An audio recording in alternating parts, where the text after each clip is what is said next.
Amém. Você pode dizer glórias a Deus? Aleluia. Nós cremos num Deus presente, um Deus que está ao nosso lado em todos os momentos da nossa vida. Você viu um pedacinho do vídeo da campanha Deus Provedor. Durante essa semana, essa semana e a semana anterior, na verdade, quando começou a campanha, participaram da campanha Deus Provedor já nas suas células? Levante suas mãos. Olha aí. Foi abençoado? Quem foi abençoado, diga aleluia. Que bom, que bom. Temos sido abençoados por esses vídeos que comunicam a palavra de Deus de uma maneira muito clara. Abra lá em 2 Reis, capítulo 4, onde nós encontramos essa narrativa, onde nós encontramos esse relato dessa experiência com o Deus provedor, Deus presente e Deus que provê. Deus nunca nos desampara, né? Se nós pudéssemos ouvir o que cada célula compartilhou nesses primeiros encontros do Deus provedor, nós teríamos muitos milagres do que Deus já tem feito e está fazendo. Mesmo em circunstâncias difíceis, que cada um de nós possamos nos encontrar, ou que passemos, ou que já passamos na nossa vida, sabemos que Deus está presente. E muitas vezes nós somos pegos de surpresa em várias circunstâncias da nossa vida. Muitas vezes nós sabemos que as nossas atitudes vão nos levar a uma circunstância difícil. Muitas vezes as situações que vêm, situações adversas, elas acontecem por causa de nós mesmos, por causa de atitudes nossas. Outras vezes por causa de outras pessoas. Nós vivemos num mundo injusto, debaixo do pecado, vivendo sobre as consequências do pecado. E muitas vezes nós sofremos também situações difíceis por causa da ação de outras pessoas. Às vezes ação de governantes injustos, às vezes ação de líderes injustos, às vezes ações de familiares injustos, e a gente passa por circunstâncias difíceis. Mas muitas vezes nós vivemos circunstâncias difíceis que fogem totalmente ao nosso controle. Situações inesperadas que fogem ao nosso controle. E enquanto estivermos do lado de cada vida, enquanto estivermos nessa realidade da vida, enquanto não nos encontrarmos com Jesus, nós estaremos sujeitos a situações que fogem ao nosso controle. Vamos ler essa narrativa? 2 Reis 4. Se tem alguém perto de você sem a Bíblia, dá uma sondada de canto de olho e chega perto dessa pessoa. Se é seu marido, você dá um cutucão nele, diz traga a Bíblia. Se é sua esposa, idem. Mas vamos ler na palavra de Deus. Você tem um esboço também no meio da revista, para que você possa acompanhar e anotar aquilo que o Espírito Santo fizer saltar aos seus olhos, aquilo que o Espírito Santo falar com você, decisões que você precisa tomar. 2 Reis, capítulo 4. Certo dia, a mulher de um dos discípulos dos profetas foi falar com Eliseu. Teu servo, meu marido, morreu, e tu sabes que ele temia o Senhor. Mas agora veio um credor que está querendo levar meus 2 filhos como escravos. Eliseu perguntou-lhe, como posso ajudá-la? Diga-me, o que você tem em casa? E ela respondeu, tua serva não tem nada, além de uma vasilha de azeite. Então disse Eliseu, vá pedir emprestadas vasilhas a todos os vizinhos, mas peça muitas. Depois entre em casa com seus filhos e feche a porta. Derrame daquele azeite em cada vasilha e vá separando as que você for enchendo. Depois disso, ela foi embora. Fechou-se em casa com seus filhos e começou a encher as vasilhas que eles lhes traziam. Quando todas as vasilhas estavam cheias, ela disse a um dos filhos, traga-me mais uma. Mas ele respondeu, já acabaram. Então o azeite parou de correr. Ela foi e contou tudo ao homem de Deus, que lhe disse, vá, venda o azeite e pague as suas dívidas. E você e os seus filhos ainda poderão viver com o que sobrar. É um dos milagres que a gente encontra registrados na palavra de Deus, que nos mostra a presença de Deus, a ação de Deus, a graça de Deus alcançando as pessoas em momentos difíceis que elas possam passar. Nós temos a história de uma mulher aqui. Uma mulher que, de repente, perde o seu esposo. O seu esposo era um líder, um homem consagrado a Deus, e ele servia a Deus juntamente com o profeta. Um homem que estava envolvido nas coisas de Deus. Num momento da história de Israel muito difícil, o reino de Israel havia recentemente sido dividido. Reino do Norte, Reino do Sul. A nação estava fragilizada, muitas invasões aconteciam. E isso causou um certo problema na economia daquela nação. E, consequentemente, as famílias começaram a sofrer também. E nesse momento de luta, num momento difícil, o inesperado acontece. O esposo dessa viúva, vem a falecer.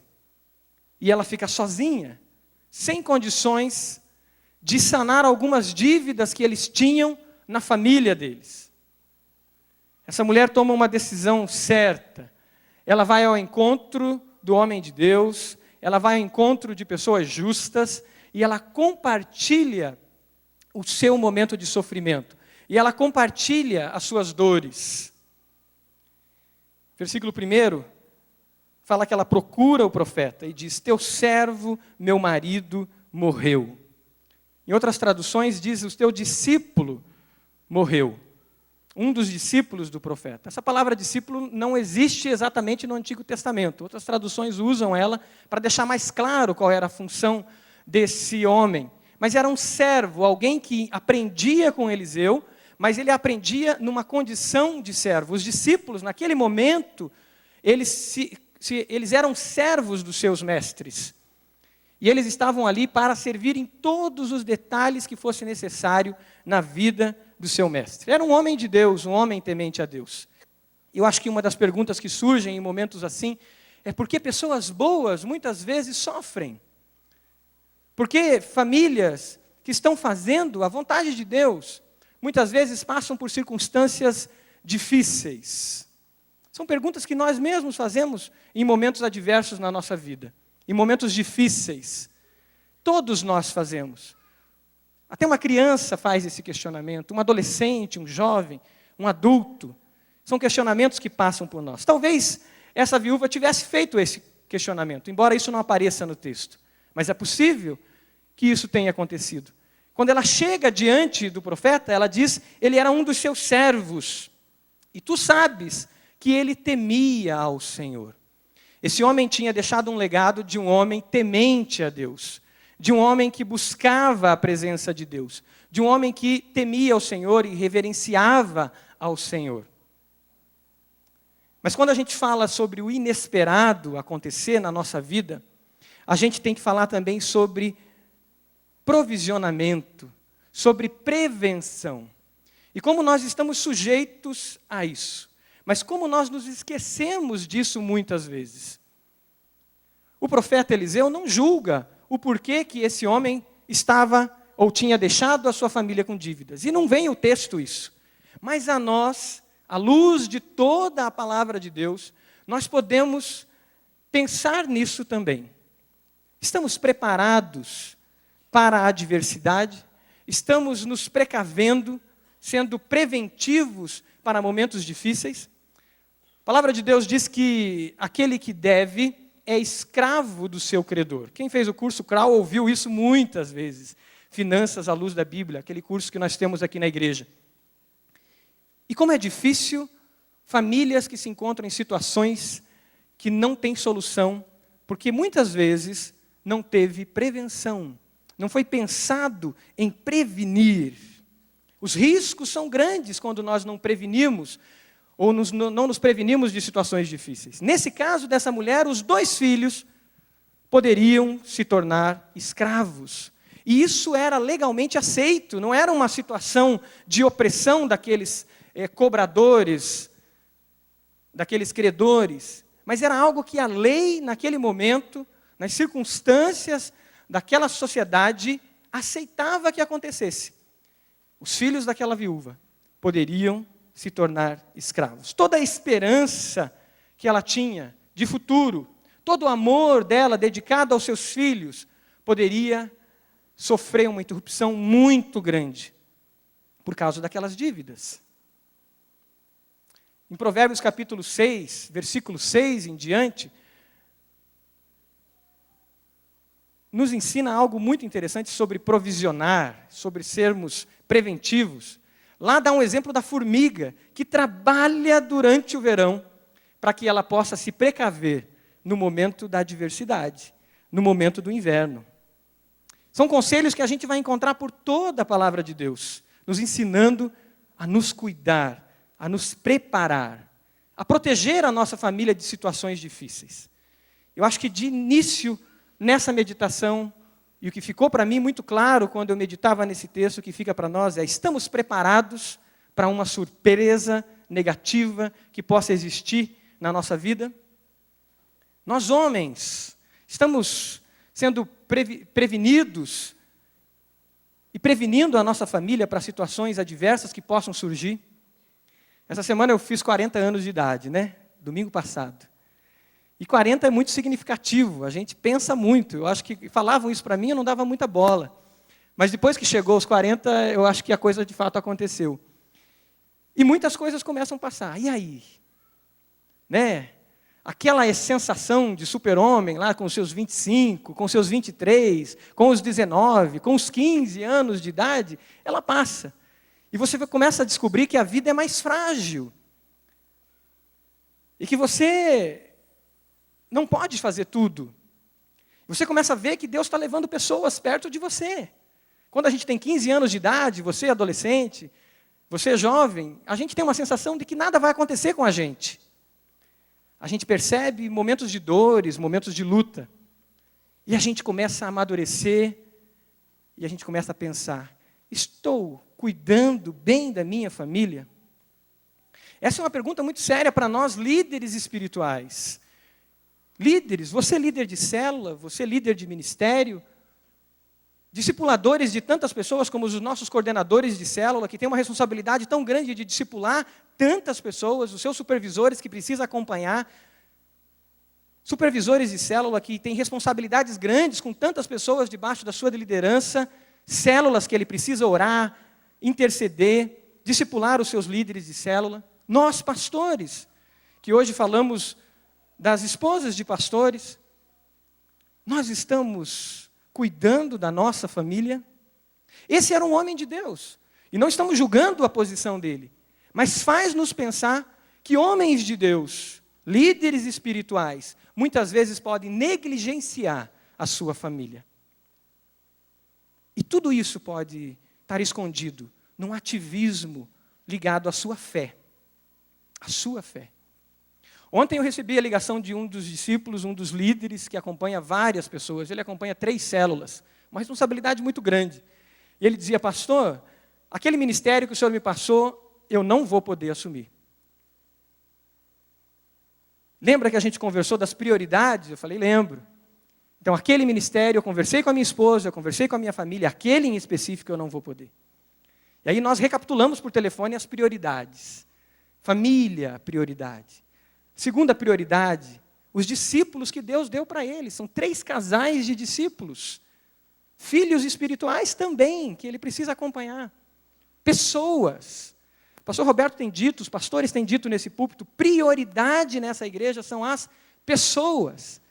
E ele muito preocupado no telefone comigo, explicando, né, todas as responsabilidades, fazer o CFI, ministérios e tal. Eu falei: fique tranquilo. Deus vai prover. Não é isso que a gente prega? Deus vai prover. Da mesma forma que Deus proveu ele como líder para alcançar e abençoar tantas vidas. E a partir de ontem foi minha oração: Senhor, levanta mais um dos seus servos. Porque aquele servo que me ligou ontem está consciente das responsabilidades e das prioridades que ele tem. Mas nós podemos cair na tentação de entrar num ativismo religioso e muitas vezes deixar a nossa família descoberta. Graças a Deus por essa igreja, e eu dou aqui um voto de louvor à Igreja Batista do Bacaxiri, que zela pelos seus pastores.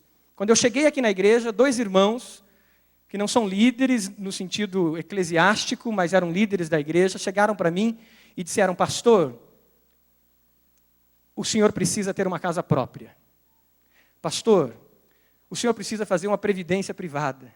Pastor, nós zelamos para que os pastores façam isso. E ficaram ali me incomodando. Eu falei: meu Deus, mas eu tenho 25 anos de idade. Né? Será que eu vou morrer amanhã?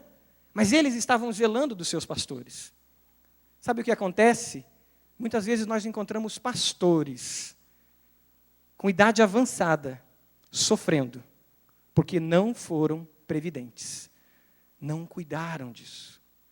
O que você tem feito para o inesperado? Você tem cuidado? Aí no esboço tem algumas perguntas chaves para você nesse sentido. Você tem prevenido, você tem se cuidado? Mas muitas vezes, por mais que a gente se prepare, a gente faça aquela poupança, faça aquela previdência, vem coisas que estão além do nosso controle. Eu lembro, e me fez lembrar essa semana, né, semana de março, quando eu tinha, não lembro a idade, mas eu lembro que era em 1990, quando teve o Plano Collor. 50 mil cruzados novos. E eu lembro do desespero da minha família. Porque no outro dia não existia mais dinheiro. Eu lembro da segurança do meu avô, naquelas eleições, dizendo: graças a Deus, a esquerda não está no poder. E eu lembro do desespero dele depois, dizendo: o que aconteceu? Nós não estamos seguros com ninguém, nem com esquerda, nem com direita, nem com centro, nem com nada. A nossa vida só é segura em Jesus. E a família orou, e foi um desespero, e foi correria para todo lado, buscando o quê? A provisão de Deus. Se Deus não cuidar, em vão vai vigiar o sentinela. Se Deus não guardar a cidade, em vão vai vigiar. Mas isso não é liberação para nós sermos negligentes e tentarmos a Deus. O que precisa ser mudado na sua vida, na minha vida, para que a gente possa ser preventivo? Essa mulher chega ao profeta. Ela chega diante daquele homem que foi bênção, e é bênção naquela nação, e era bênção naquela nação. Aquele homem que tinha ajudado reis, aquele homem que tinha estado perto de pessoas importantes, e agora aquele homem dá atenção a uma viúva pobre. Ela busca as pessoas que temem a Deus no momento de dificuldade. E a pergunta do profeta foi: o que você tem em casa? E ela começa a resposta dizendo: eu não tenho nada. E depois ela completa dizendo daquela botija ou daquele recipiente que existia azeite dentro dele. Muitas vezes a gente vê a vida de uma maneira negativa. A gente não vê o que Deus já nos deu, o que Deus já colocou nas nossas mãos, aquilo que está às nossas mãos. E no momento de crise é o momento mais propício para a gente ficar cego às realidades à nossa volta. No momento de crise, no momento que nós estamos em alguma crise, seja uma crise interior nossa, seja uma crise na nossa família, seja uma crise na nossa sociedade, é um momento que, se nos precipitarmos, nós não vemos aquilo que Deus já nos deu e aquilo que Deus já colocou às nossas mãos. A questão é como nós vemos a vida. Quando nós vemos a vida de maneira grata, com o coração grato, e constantemente exercitamos a gratidão, Deus vai nos mostrar que nós temos sementes dentro da nossa casa, que são sementes que vão se multiplicar. Mas quando o nosso coração é um coração murmurador, quando o nosso coração é um coração negativista, quando nós estamos cegados por aquele momento de crise, a gente começa a ver o copo meio vazio, em vez de vê-lo meio cheio. E vermos as possibilidades que existem a partir daquilo que Deus já colocou na nossa mão. A partir daquilo que Deus já nos deu. Isso acontece com o adolescente na escola. Ele acha que vai reprovar, ele acha que já não tem mais solução. E chega lá no terceiro bimestre, ele já quer desistir. O pastor André já deve ter visto histórias, e tantas histórias assim, né, pastor? E aí ele não vê possibilidades. Isso acontece conosco quando entramos em crise dentro de casa, crise financeira, um desemprego, uma situação inesperada na área financeira. E a gente fica cego e não vê nada, e bate em nós o desespero. Isso aconteceu com a viúva. Mas se nós exercitarmos a gratidão constantemente, nós, nosso cônjuge, nossos filhos, nós vamos constantemente ver essas sementes que Deus pode multiplicar, e sementes de multiplicação que estão dentro de nossa casa. A gratidão transforma o pouco que a gente tem em sementes de multiplicação. A gratidão transforma vasos vazios, como a gente vê aqui. Vasos que não estão cheios, em sementes de multiplicação, para que Deus faça o milagre dele. Ela já deveria ter na casa dela alguns vasos. Estava lá na casa dela, as sementes de multiplicação. O que é que você tem em casa? Nós temos sido gratos ao Senhor. Esse exercício de gratidão é constante em casa, começando pelas coisas simples da refeição, por aquilo que o Senhor tem nos dado diariamente.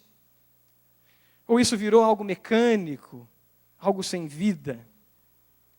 Quando nós exercitamos isso, nós vamos ver além do natural. Nós vamos ver essas sementes do Senhor. Eu já contei para vocês, para a igreja, a experiência minha do primeiro ano de casado, que foi muito difícil. E foi um ano de aprendizado muito grande. O ano que eu aprendi a ser dizimista, porque eu não era.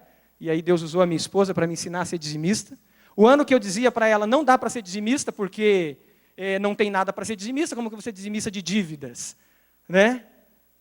Mas foi o ano que a gente descobriu milagres como esse. E eu lembro que na empresa a gente tinha perdido os clientes maiores, tinha perdido os clientes e a possibilidade de vender o programa que nós tínhamos, que era feito em COBOL.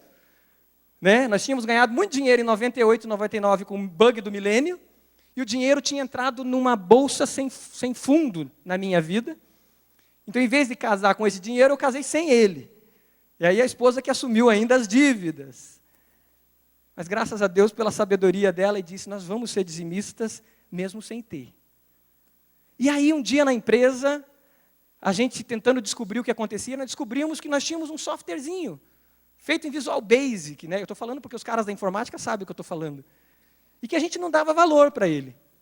E foi aquele programa que a gente não dava valor, que a gente começou a vender para clientes pequenos, que a gente julgava que a gente não precisava de clientes pequenos, nós queríamos grandes clientes, que fez a empresa, em um ano, mudar a história dela. A semente estava lá, dentro da empresa, um software, que ninguém valorizava, que a gente não gostava, porque nós éramos fundamentalistas do COBOL. Então, a gente não valorizava aquilo, mas Deus usou uma semente que estava ali. E eu lembro do meu sócio me chamando para orar, e dizendo, eu lembro de tantas vezes a tua fé, eu estou sentindo que você anda fraco na fé. Ele era recém-convertido. E a gente foi orar junto. Pela primeira vez, a gente foi orar junto. O que você tem em casa? Você está passando por lutas, por dificuldades? Existe essa gratidão no seu coração? Deus usa aquilo que nós oferecemos a Ele. Você tem oferecido ao Senhor os seus dons, os teus talentos, o seu tempo, os seus bens? Ou nós temos retido? Ou nós temos simplesmente estamos vivendo uma vida de murmuração? Existem células que não multiplicam, sabe por quê? Porque vive uma vida de murmuração. Existem vidas que não se multiplicam porque vive uma vida de murmuração. Existem cultos que não são abençoados na vida de algumas pessoas porque as pessoas entram na igreja murmurando. E a partir daquela murmuração, uma cegueira espiritual toma conta e nada naquele culto é bênção. A murmuração impede a gente de entrar na terra prometida. Não é isso que aconteceu com o povo? Eles ficaram andando em círculo por causa da murmuração. A murmuração faz com que as serpentes do deserto piquem a nossa perna e a gente morra espiritualmente. E eu diria mais, até fisicamente. Porque a murmuração é uma doença que somatiza e que toma conta de nós. Como nós vemos a vida. Moisés tinha uma vara, e essa vara, uma simples vara, foi o que Deus usou para ele entrar e atravessar o Mar Vermelho. Sansão tinha uma queixada de jumento. Com aquela queixada ele vence 1000 homens. Davi tinha uma funda e 5 pedrinhas. uma funda e 5 pedrinhas, e ele vence um gigante. A viúva de Sarepta tinha farinha na panela e azeite na botija. Farinha, uma porção de farinha e azeite. E assim ela comeu, e ela e toda a sua família por muitos dias. Elias tinha uma capa, e passou ele e Eliseu o rio Jordão. Os discípulos de Jesus tinham 5 pães e 2 peixinhos, e deram de comer a quase 5.000 pessoas. O apóstolo Pedro, quando o apóstolo chega no templo, e ele encontra um homem paralítico, e aquele homem está clamando por cura, Pedro diz, eu não tenho ouro e eu não tenho prata, mas o que eu tenho eu lhe dou, levanta-te, e em nome do Senhor Jesus, anda. A mulher do profeta tinha apenas uma botija de azeite, e sucedeu que todos os vasos ficaram cheios. O que você tem? O que você tem oferecido? O que eu tenho? O que nós temos oferecido ao Senhor? Quando as pessoas chegam até você, quando as pessoas chegam até nós, e elas clamam por socorro, o que nós temos oferecido a elas? Nós temos oferecido pelo menos uma vasilha, para que Deus, através dessa vasilha, multiplique as bênçãos na vida dela? Nós temos oferecido o nosso tempo, para que através desse tempo Deus multiplique em milagres. Temos oferecido o nosso ouvido, para que através desse ouvido Deus multiplique os milagres. Temos oferecido a nossa casa. Os milagres que a gente tem ouvido já essa semana, na campanha do Deus Provedor, parte de uma coisa muito importante, casas que estão se abrindo. Tinha células que estavam resistentes à multiplicação, e se multiplicaram agora, e dizendo, nós queremos que a nossa casa seja bênção na vida das pessoas, e não dá para assistir um filme com esse número de pessoas. Nós vamos multiplicar. Teve célula que se multiplicou em 3 células. Sabe o que aconteceu? Eram vasilhas sendo entregue para o milagre. São vasilhas sendo entregue para a multiplicação. E sabe o que vai acontecer com essas casas? Experimentarão os milagres de Deus. Experimentarão a presença de Deus. O que temos oferecido. Mas essa mulher ainda caminha na direção de uma fé que é uma fé obediente. Não é uma fé cega, mas é uma fé obediente. Ela crê e age. Crê e age. O profeta diz para ela, vai e peça vasilhas emprestadas. Ela disse para o profeta, eu só tenho um recipiente, somente um vaso com azeite. Azeite é um dos produtos mais importantes daquela época. Servia para muitas coisas. Servia como remédio, servia para iluminação, servia para muitas coisas. E ela, mas eu só tenho isso. Ele diz, vai e peça vasilhas emprestadas. Como foi a caminhada dessa mulher em direção aos seus vizinhos, pensando, ele pediu para eu pegar e pediu para eu derramar o azeite. Como vai ser isso? Mas a fé obediente leva ela em direção aos seus vizinhos. A fé obediente leva ela a uma posição de humildade, de chegar nos vizinhos e bater na porta e dizer, olha, eu preciso de vasilhas emprestadas, eu preciso de vasos emprestados, eu preciso de recipientes emprestados. Como a gente é duro, muitas vezes, para nos humilharmos e compartilharmos as nossas lutas com as pessoas. Mas Deus quer unir as pessoas nos milagres que Ele tem para fazer na nossa vida.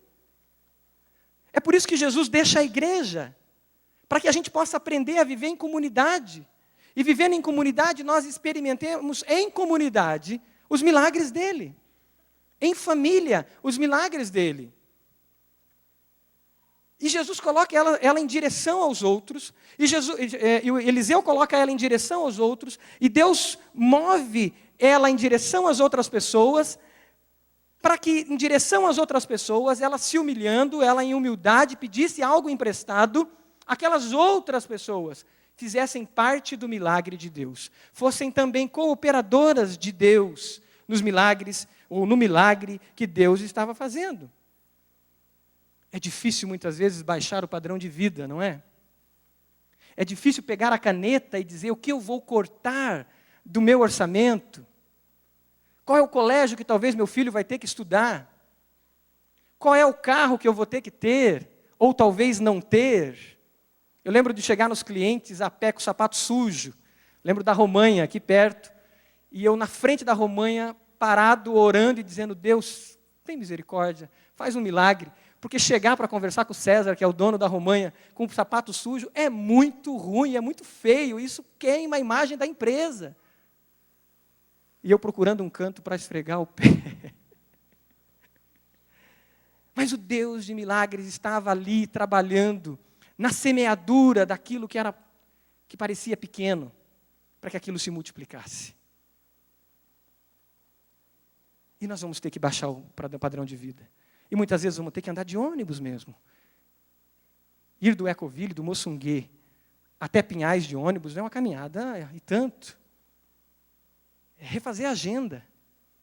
Mas foi necessário aquilo. Essa mulher teve que bater de porta em porta e pedir, disposta a pedir ajuda. Deus resiste aos soberbos, mas dá graça aos humildes. O orgulho precede a queda. É isso que diz a palavra de Deus. O orgulho vem antes da queda. É preciso humildade. Ela tem que humilhar-se e seguir os conselhos de alguém. Ela tem que ir de porta em porta. Aqueles que estão perto de nós, a quem nós recorremos para ajuda, eles veem os nossos pontos cegos. Eles veem aquilo que a gente não vê. E Deus usa eles para isso. É por isso que a gente fala tanto em caminhada discipular, a gente está perto de alguém. Nós precisamos de pessoas, eu preciso de pessoas perto de mim, que amem a Jesus, que temam a Jesus. Nós precisamos dessas pessoas para que elas olhem e digam, está aí, o milagre está aí na sua frente. Tome posse dele, aproprie-se dele, com fé. O milagre se torna comunitário.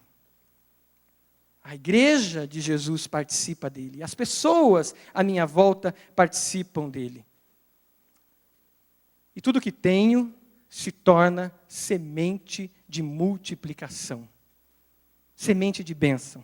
O meu tempo, o meu dinheiro, a minha casa, as coisas que eu tenho, os meus dons, os meus talentos, tudo se torna semente de multiplicação. E aí ela obedece, ela caminha na direção daquilo que o profeta tinha dito. E como isso é difícil hoje, numa sociedade humanista, numa sociedade democrática, entre aspas, onde os valores da palavra de Deus são diferentes dos valores dessa sociedade. Hoje, na aula do CFI, a gente aprendia que a caminhada do discipulado é uma caminhada de serviçais. Aqueles que servem uns aos outros. Não é uma caminhada de iguais. Não é uma caminhada democrática. Não é uma caminhada dentro dos valores humanistas, mas é uma caminhada de serviçais. Mas como é difícil isso quando a gente ouve o nosso líder dizendo, vai por aqui. E a gente, só para fazer diferente, vai por ali. E a gente sabe que aquele conselho é bíblico, é da palavra de Deus, mas a gente não ouve. A gente ouve a palavra de Deus profeticamente nesse púlpito, dizendo, vai por aqui. E a gente resiste, diz, só porque ele disse, agora eu não vou. E perde a bênção do milagre. Mas essa mulher obedece, ela faz em detalhes o que o homem de Deus tinha dito, o que Eliseu tinha dito. Ela pede emprestado ali no versículo 3, e depois ela entra em casa com seus filhos e fecha a porta, como ele orientou. Derrame daquele azeite em cada vasilha e vá separando as que forem enchendo. Depois disso ela foi embora, fechou-se em casa, versículo 5, com seus filhos e começou a encher as vasilhas que eles lhe traziam.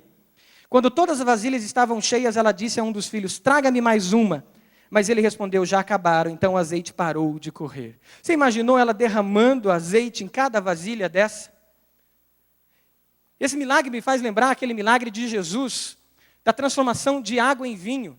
Quando Jesus diz, peguem esses potes, eram gigantes, potes altos, e encham de água.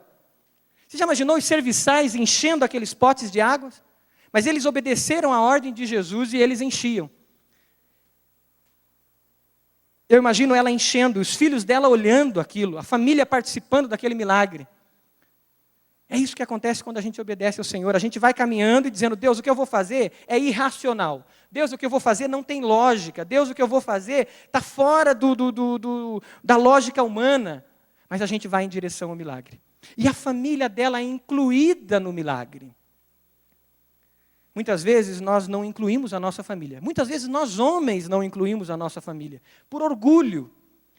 Quantos homens são pegos de surpresa e quantas famílias, depois que um homem repentinamente morre, descobre que ele tinha mais uma empresa, descobre que ele tinha tantas dívidas, descobre isso, descobre aquilo, e aí a família fica perecendo.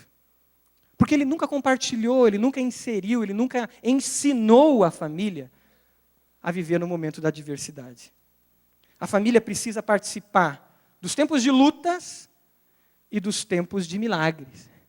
Sabe aquele momento que a gente une a família e diz, filhos, nós vamos orar.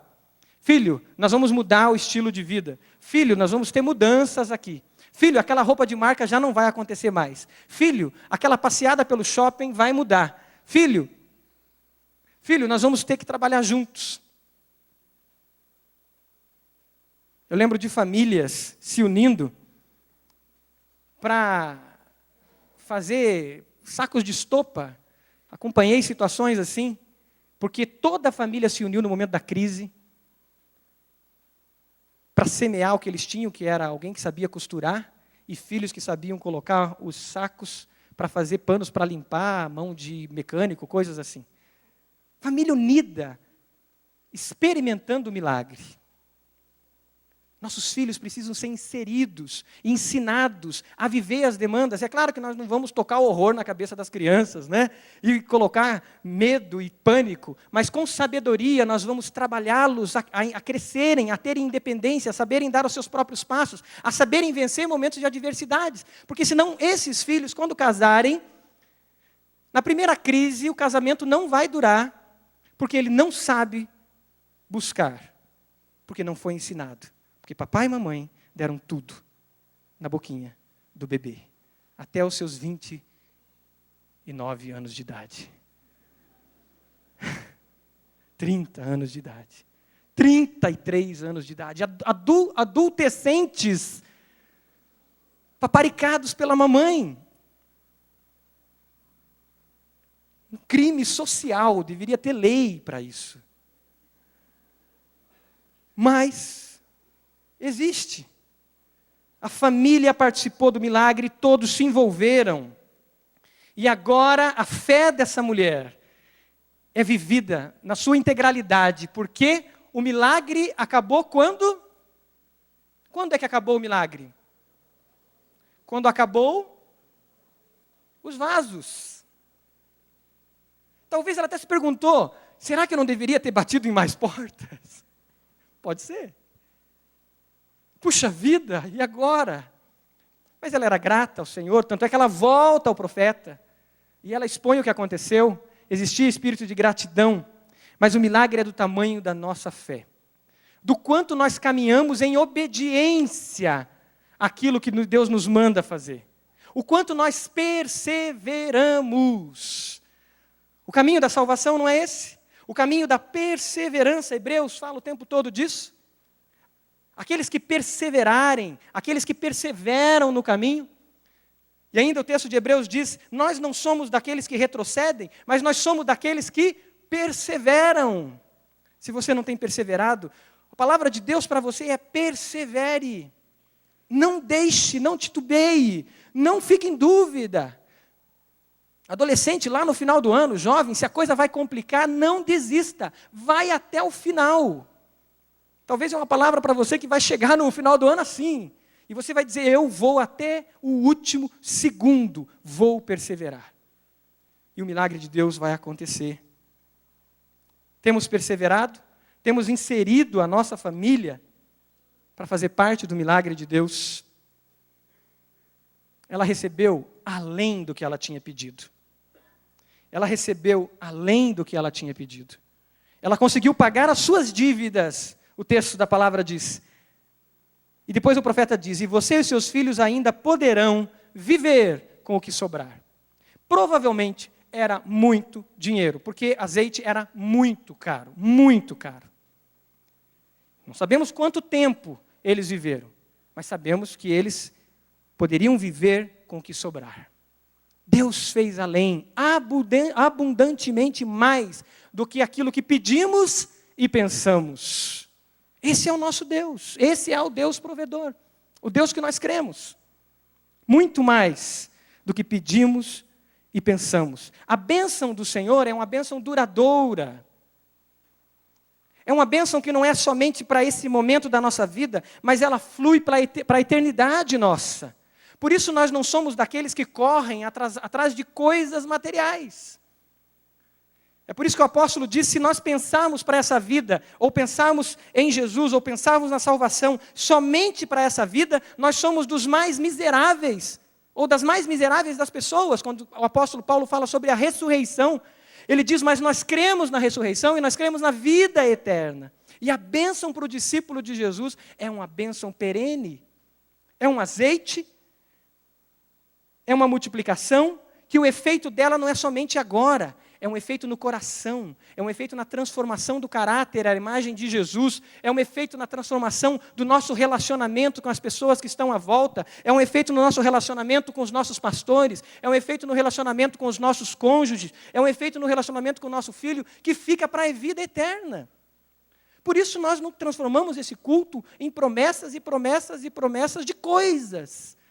Mas nós cremos em palavras proféticas que são transmitidas nesse púlpito, que trazem promessas para o hoje e para a vida eterna, para que a vida plena de Jesus aconteça hoje e isso reflita na vida eterna. É por isso que quando nós oramos pela cura de alguém, nós oramos pela cura física daquela pessoa, mas oramos pela cura da alma daquela pessoa, oramos pela cura dos parentes dela que estão ali em volta daquele enfermo, oramos pela cura nossa que estamos orando pela cura daquela pessoa, oramos para que o milagre de Deus reflita na eternidade e a gente saia daquela oração transformado por Jesus. Porque a vida é isso, não é só o agora. A bênção é duradoura. Talvez você veio nessa manhã em busca de uma bênção. E a palavra é muito clara sobre essa bênção do Senhor sobre sua vida. Mas você precisa dar um passo em direção a Jesus e receber Jesus e dizer, Jesus, eu quero a eternidade, eu quero a minha vida contigo, eu quero viver com o Senhor, eu quero entregar a minha vida ao Senhor e eu quero viver debaixo dos seus cuidados, eu quero intimidade contigo. Eu quero ter certeza da vida eterna. Eu me arrependo dos meus pecados. Eu deixo o meu passado e eu assumo uma nova vida com o Senhor. Eu quero andar em obediência ao Senhor. Eu não quero brincar de ser um discípulo de Jesus. Eu não quero dizer que eu sou crente. Eu quero dizer que eu sou um seguidor, que eu sou um discípulo, eu sou um servo de Cristo. Uma bênção duradoura. E as demais coisas vos serão acrescentada. Não é isso que Jesus nos ensinou? Estamos prontos para vivermos a bênção da multiplicação? Estamos caminhando em obediência? Estamos cuidando da nossa família? Estamos colocando à disposição de Deus aquilo que temos para que Ele multiplique? Deus quer que nós vivamos a bênção da multiplicação, mas nós precisamos dar esses passos. Feche seus olhos. Coloque-se diante de Deus, diga ao Senhor agora que você ouviu sobre esse texto, você leu, e a mensagem de Deus foi dita, o que você precisa colocar diante do Senhor? O que você precisa consagrar ao Senhor? A sua casa já foi consagrada ao Senhor? A sua rua já foi consagrada ao Senhor? O seu condomínio já foi consagrado ao Senhor? Temos consagrado as nossas vidas ao Senhor? Ou a nossa identidade está ligada a coisas que nós temos? E a gente não admite perder aquele carro. E a gente não admite perder aquela casa.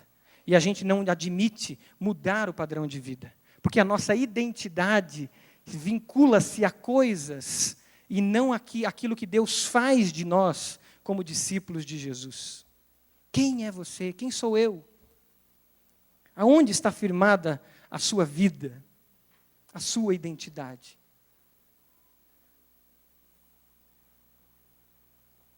aonde nós estamos trilhando? Existe algo que você precisa mudar no teu estilo de vida? No teu padrão de vida? Alguns sonhos que era tão importante, não deu certo e não vai dar certo. E você sabe que não vai dar e você ainda está resistente porque Deus falou, não é por aqui. Aquele caminho todo eu estava com você, eu estava forjando você, mas agora é por aqui. Mas a gente se agarra a coisas e fica preso a essas coisas. Será que nós vamos dar um passo de fé hoje e dizer, eu vou me prevenir com a casa própria, eu vou me prevenir com uma decisão de prevenção? Tudo que você tem é de Jesus? Tudo que você tem é de Jesus, e você diz, é tão pouco, mas esse tão pouco que para você é pouco é de Jesus, porque o dia que esse tão pouco, que você acha tão pouco, for de Jesus, isso não é nada pouco, porque pertence ao Senhor do universo, o Criador de todas as coisas, o dono do ouro e da prata, o Senhor de tudo. A sua identidade está firmada em Jesus ou nas coisas? Está havendo perseverança? Você quer desistir? A palavra de Deus é não desista. Bata em mais uma porta. Bata em mais uma porta. Mais uma vasilha você vai receber. E é essa vasilha que eu vou usar para multiplicar e fazer o meu milagre. Que Deus tem falado com você. Enquanto a igreja está orando, enquanto todos estão de olhos fechados, crianças, adolescentes, jovens, adultos, todos em oração, eu quero perguntar algo que é sublime e é a essência de tudo que Deus quer para nós, o milagre maior de Jesus. Eu quero perguntar para você, você já entregou toda a sua vida ao Senhor Jesus? Você se rendeu já ao Senhor Jesus? Você já declarou, eu sou de Jesus? A minha vida pertence a Jesus, tudo que tenho pertence a Ele. Porque você tem consciência que você está longe de Deus, que essa vida instável não é o que Deus quer para você, Deus quer que você ande no caminho.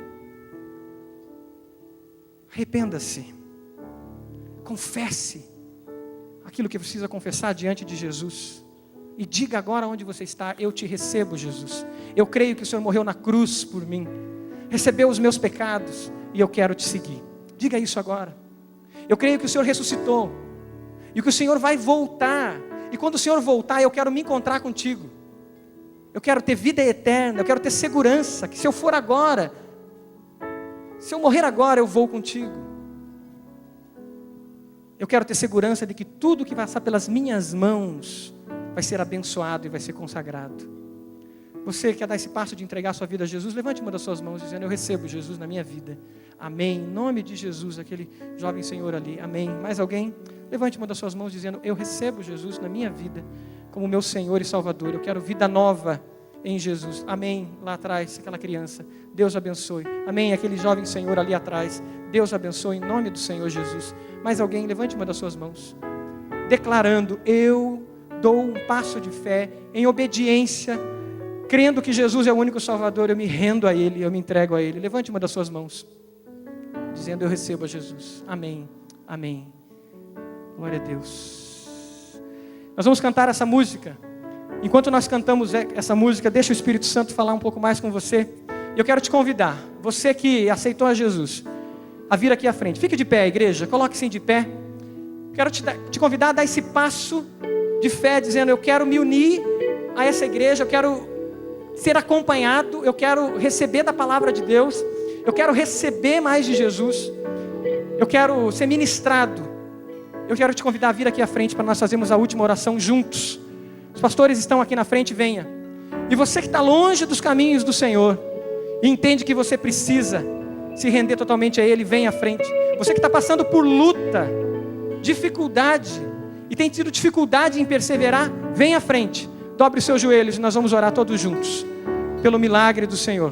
Vamos cantar essa canção para encerrarmos juntos em oração. Cante, declare essas verdades.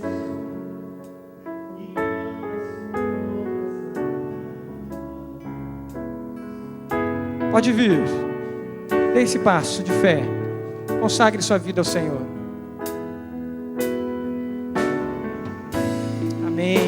Glória a Deus.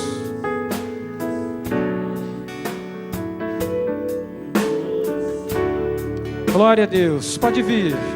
Aleluia.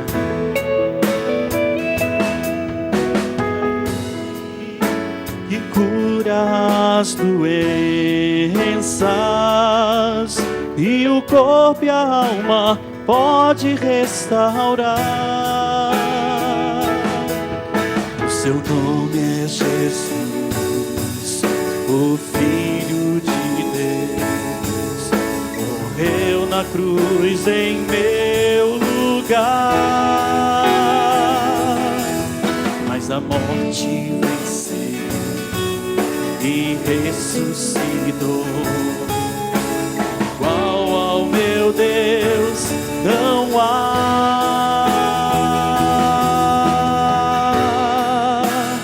O meu Deus é um Deus de milagres. Não há limites para o seu poder agir. Realiza o impossível, para Ele nada é tão difícil. E o maior milagre já operou em mim. E o maior milagre quer operar em ti.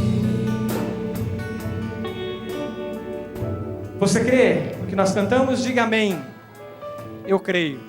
Coloque-se diante do Senhor agora, feche seus olhos. Se você precisa de um milagre na sua vida, e você precisa dessa fé, dessa perseverança, do enchimento do Espírito Santo de Deus, erga uma das suas mãos e fique com a mão erguida enquanto nós oramos. Amém. Fique com a mão erguida enquanto nós oramos, dizendo: eu quero, Senhor, um milagre. Eu quero ser cheio do Teu Espírito. Eu quero transbordar sobre outras vidas. Eu quero perseverar. Senhor, nós como igreja do Senhor Jesus, em unidade, em adoração, em louvor, em culto ao Senhor, após ouvir essa palavra do Senhor, que revela, Pai, ensinos tão preciosos, e revela quem o Senhor é, nós, Pai, nos unimos agora, mais uma vez, em oração, em intercessão, Pai, e nós clamamos a Ti, o Deus provedor, que o Senhor, Pai, se revele a cada um de nós. Que o Senhor se revele a esses homens que estão aqui na frente e mulheres que estão aqui na frente, que declararam que eles querem Jesus como Senhor e Salvador da vida deles. Deus, que Teu Santo Espírito cele os corações deles, e eles, Pai, tenham a segurança da salvação no Senhor, e sejam aqueles que caminham como discípulos e perseverem no caminho. Espírito Santo de Deus, o revista com dons, com o fruto do Espírito, Senhor, para que eles perseverem a cada dia. Ajude-nos como igreja a discipulá-los, a acolhê-los, Pai, e a investir na vida deles. A esses que estão com as mãos levantadas, Pai, que estão vivendo momentos de lutas, Senhor, que estão momentos, Senhor, de espera de um milagre, Senhor, que já estão vendo milagres do Senhor, mas estão no caminho da perseverança, que estão batendo as portas, Senhor. Deus, responde o clamor de cada um. Como igreja nós nos unimos a eles, Senhor, e pedimos que o Senhor se revele a eles, Pai, e que eles possam sair daqui com as suas mãos prontas e ungidas e separadas para que as portas se abram e eles cresçam à imagem de Jesus nesse momento de luta. E que nesse momento de luta, não só eles, Pai, mas suas famílias cresçam experimentando mais de Jesus. E nós como igreja cresçamos com eles e louvemos pelos milagres que o Senhor está fazendo e que o Senhor há de fazer. É a oração que nós fazemos aqui todos juntos, em nome do Senhor Jesus. E a igreja diz: amém e amém. Pode se assentar, igreja.